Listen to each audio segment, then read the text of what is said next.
Христос воскресе, братья и сестры. Такой стишок хотел сначала прочитать. Год назад с Божьей помощью сочинил. Кругом цветы, земля благоухает, и птицы радостно поют. Во всей вселенной Бога прославляют, Христово воскресенье чтут. Вот, и сегодня хочу вам продемонстрировать два типа ножей от Владимира Владимировича. Ну и рассказать про цены, короче. Вот начнем с дорогого. То есть вот показываю, в ножнах держится хорошо, вынимается одной рукой. Пальцем упираетесь вот в эту кнопочку, я называю. Ну и приступим к испытаниям.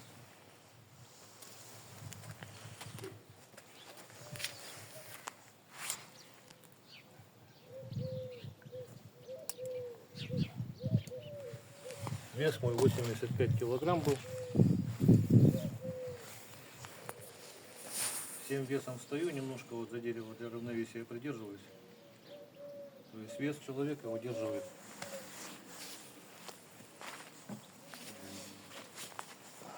По рогу лося пойдемся.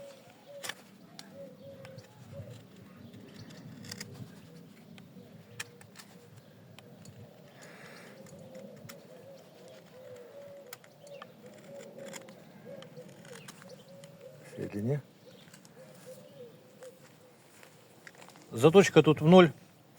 Сведение, короче, вот, ну, микро-микро подвод может есть какой-какой. Я потом позже покажу, как он правится. Вот, и так, дальше идем. Дерево. Видно, да, как врезается? Режет легко. Как вдоль, так и поперек. Дальше. Вот. По резине немножко показать.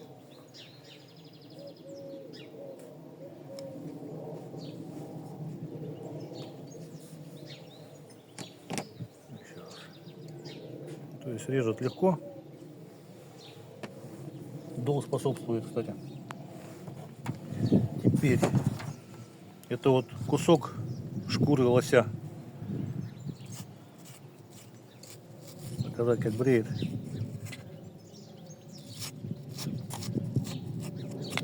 Это вот после рога.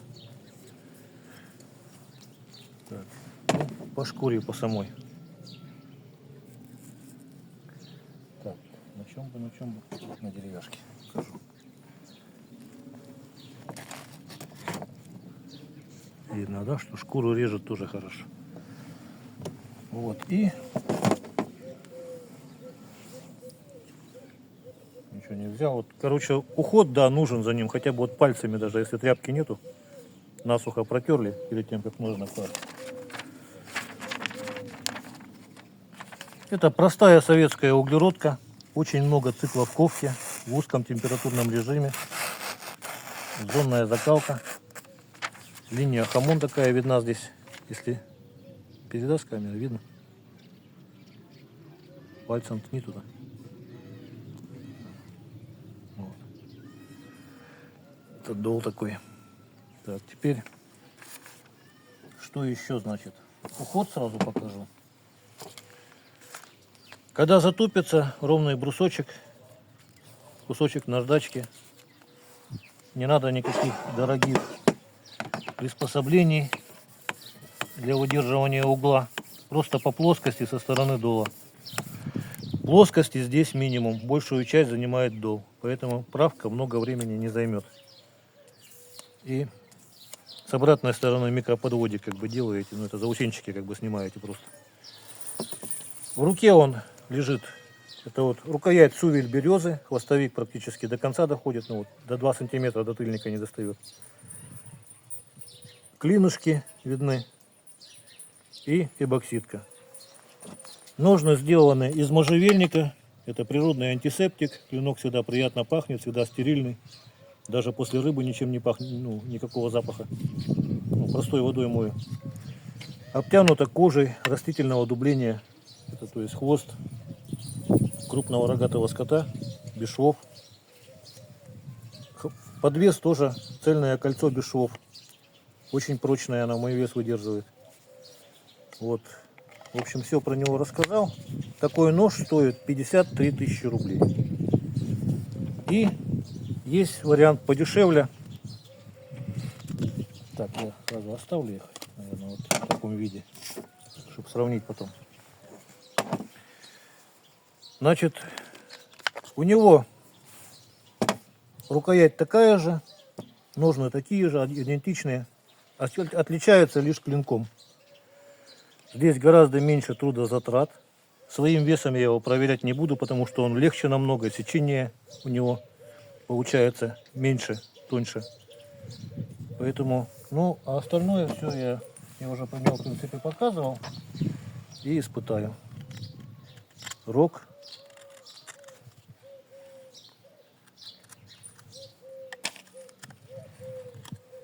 Угол заточки очень острый, повторюсь, и то есть кости им рубить специально не стоит, но нож делаю для того, чтобы он хорошо резал. Ну вот если, допустим, какой-то колышек надо выстрогать, то вы это сделаете довольно быстро и качественно. Примерно так. По резинке показать. Еще раз. Медленнее. Примерно так. Шкура. Видно, да, бреет прям на ура.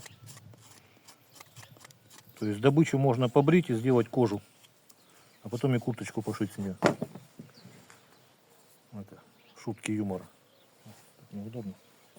На деревяшке лучше показать кожу. Кожу режет вообще без проблем, вместе с волосами.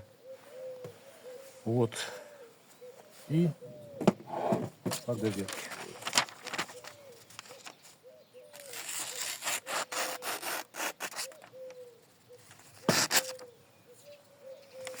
Такой вариант, повторюсь, стоит 25 тысяч рублей.